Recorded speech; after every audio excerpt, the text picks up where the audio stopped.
ఒక లోతైన భావం నేర్చుకోవాలంటే దత్తపుత్రాత్మ ఆయన ద్వారా మనము పరలోకపు తండ్రి ఎదుట ఏ విధముగా ఒక గులాబీ పుష్పము దానికి కట్ చేసి ఎప్పుడైతే ఈ గడ్డి పువ్వు ఆ మొక్కతో అంటు కట్టబడతామో హైబ్రిడ్ షారోన్ రోజా పుష్పాలు వస్తాయి.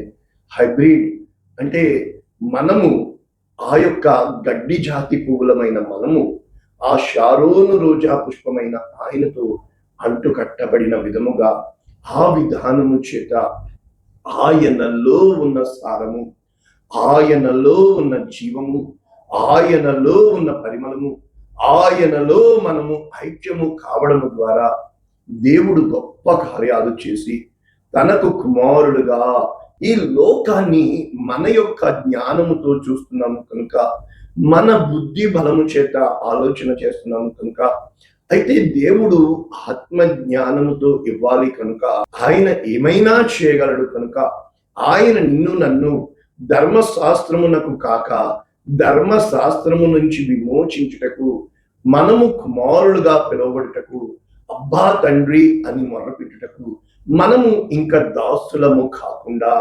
బానిసలము కాకుండా పాపము చేయు ప్రతివాడు పాపమునకు దాసుడు. జ్ఞానము లేదు, శక్తి లేదు, అవగాహన లేదు. మన పసిబిడ్డల్ని ఇంట్లో విడిచిపెట్టి జాబ్కి వెళ్తాము, ఆమెం చేస్తుందో కూడా మనకు తెలియదే. ఎన్ని వీడియోలు చూస్తున్నాం కదా.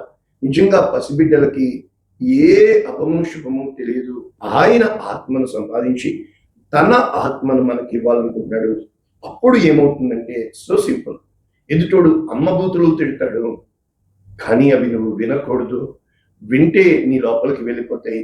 నీలో ఉన్న ఆత్మ కృంగిపోతుంది, రెచ్చిపోతుంది, చచ్చిపోతుంది.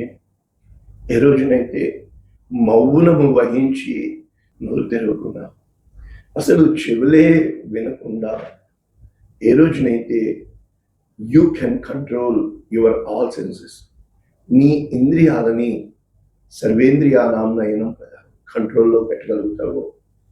యువర్ సన్షిప్ అంటే నీకు ఆత్మ తత్వము అర్థమవుతుంది. ఆత్మీయ నేత్రాలు వెలిగింపబడతాయి. మనోనేత్రాలతో దేవుని ఆత్మకార్యాన్ని గ్రహించగలుగుతావు. అందరిలాగే నోటికి నోరు, చెంపకి చెంప, దెబ్బకి దెబ్బ ఇచ్చేవాడు అయితే